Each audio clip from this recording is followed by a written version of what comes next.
Hello friends, எல்லாருக்கும் வணக்கம். இந்த வீடியோவில் என்ன பார்க்க போகிறோம் அப்படின்னா, உங்களுக்கு வந்து ப்ரெக்னென்சி டெஸ்ட் வந்து பாசிட்டிவ் வந்திருக்கு. ஆனால் ப்ளீடிங் ஆகுதா, அது எதனால் அப்படின்றத பற்றி பார்க்கலாம்.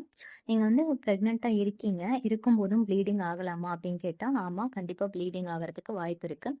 என்னென்ன பாசிபிலிட்டிஸ் அப்படின்னு பார்த்தீங்கன்னா, உங்களோட இயர்லி ப்ரெக்னென்சியில், அதாவது நீங்கள் பாசிட்டிவ் ப்ரெக்னென்சி டெஸ்ட் வந்ததுக்கு அப்புறமோ இல்லை அதுக்கு முன்னாடியோ உங்களுக்கு ப்ளீடிங் ஆக வாய்ப்பு இருக்குது.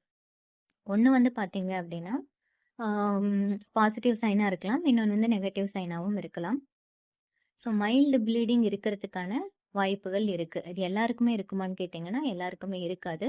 ஸோ எதனால் வந்து ப்ளீடிங் இருக்கும் அப்படின்னு பார்த்தீங்கன்னா, நார்மலாக இம்ப்ளான்டேஷன் அப்படின்றது இந்த கரு வந்து கர்ப்பப்பையில் பதியும் போது ஏற்படக்கூடிய அந்த ப்ளீடிங் தான் இம்ப்ளான்டேஷன் ப்ளீடிங் அப்படின்னு சொல்லுவோம். அது இல்லாமல் உங்களுக்கு வந்து ஹார்மோனல் ஃப்ளக்சுவேஷன்ஸ், அதாவது சர்விக்கல் சேஞ்சஸ், இந்த மாதிரி ரீசன்னால ப்ளீடிங் ஆகலாம். ஆனால் இந்த ப்ளீடிங் பார்த்தீங்கன்னா ஒரு 2-3 ட்ராப்ஸ் அந்த மாதிரி 1 or 2 டேஸ்க்கு இருக்கும். இது வந்து மைல்டாக தான் இருக்கும். இது வந்து நார்மல். நம்ம கன்சர்னாக இருக்கும் அப்படின்னு பார்த்தீங்கன்னா, இந்த ப்ளீடிங் ஆகிறது உங்களுக்கு வந்து எக்டோபிக் ப்ரெக்னன்சியாக இருக்குது, இல்லை ஏதாவது மிஸ்கேரேஜ் ஆக போகுது, இன்ஃபெக்ஷன்னால, இந்த மாதிரி ரீசன்னால கூட ப்ளீடிங் ஆகிறதுக்கான வாய்ப்பு இருக்குது. ஸோ இந்த ப்ளீடிங் வந்து மைல்டாக இருக்கா இல்லை சிவியராக இருக்கா அப்படின்றத பொறுத்து தான் உங்களோட ப்ரெக்னன்சி வந்து பாசிட்டிவா இல்லையா அப்படின்றத நம்ம கன்ஃபார்ம் பண்ணிக்க முடியும். இம்ப்ளான்டேஷன் ப்ளீடிங் அப்படின்றது ஏற்கனவே நான் சொன்ன மாதிரி இதுக்கு வந்து பயப்பட தேவையில்லை. இது வந்து நார்மல் தான், எல்லாருக்குமே வந்து இருக்காது. ஆனால் ஒரு சிலருக்கு இருக்கும். 1 or 2 ட்ராப்ஸ் மாதிரி நம்மளுக்கு பீரியட்ஸ் அப்போ வரும் இல்லையா, அந்த மாதிரி ப்ளீடிங் மாதிரி இல்லாமல் இது வந்து மைல்டான ப்ளீடிங்காக இருக்கும். நீங்கள் பேட் வைக்க கூட அவசியம் இல்லை, அந்த மாதிரி இருக்கும். 1 or 2 டேஸில் ஆட்டோமேட்டிக்காக அதுவே சரியாயிடும். ஸோ இந்த மாதிரி இருக்கிறது வந்து நார்மல் இம்ப்ளான்டேஷன் ப்ளீடிங். ஸோ இதுக்கு வந்து நீங்கள் பயப்பட தேவையில்லை. நீங்கள் 2-3 டேஸ் வெயிட் பண்ணி பார்த்துட்டு இந்த இம்ப்ளான்டேஷன் ப்ளீடிங் ஃபுல்லாக ஸ்டாப் ஆனதுக்கு அப்புறமா நீங்கள் ப்ரெக்னன்சி டெஸ்ட் திரும்ப எடுத்து பார்க்கலாம்.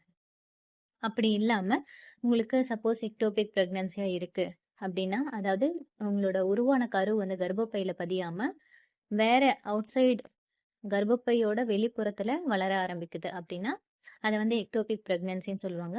இந்த மாதிரி டைம்ல பாத்தீங்கன்னா உங்களுக்கு கரு வந்து தானாவே வெளியே வர ஆரம்பிக்கும். ஸோ அதனால கூட ப்ளீடிங்கா இருக்கலாம். இன்னொரு காரணம் என்னன்னு பாத்தீங்கன்னா மிஸ்கேரேஜ்.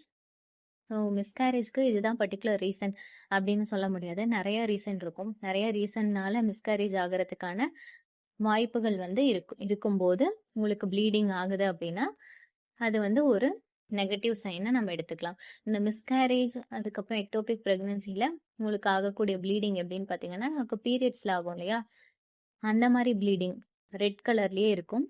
அதாவது இம்ப்ளான்டேஷன் அப்போது வரக்கூடிய ப்ளீடிங் வந்து உங்களுக்கு ப்ரௌன் ஆர் பிங்க் கலரில் லைட்டாக இருக்கும், மைல்டாக இருக்கும்.